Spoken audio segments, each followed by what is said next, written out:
global security is definitely on edge right now. But are our own domestic politics the real threat here?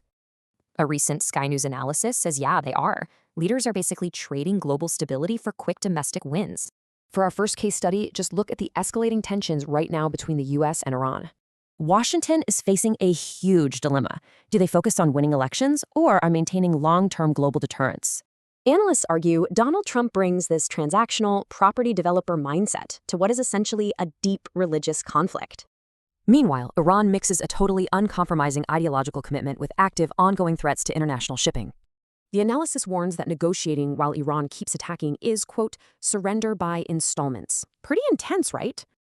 Now, despite some really explosive rhetoric on Truth Social, defense analysts actually see a totally different strategy playing out. Defense analyst Peter Jennings suggests Washington is intentionally holding off on major military action until the November midterms. But here's the catch. This political delay gives Iran months to seriously bulk up their military position. Okay, let's cross the Atlantic to the UK.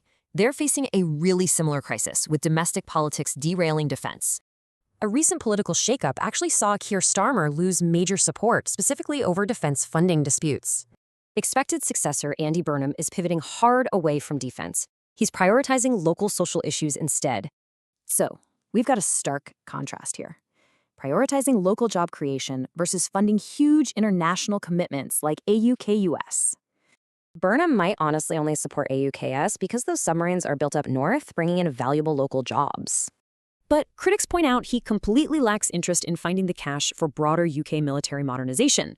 Ultimately, Jennings claims leaders across all AUKUS nations are just dangerously distracted by their own pressing domestic agendas.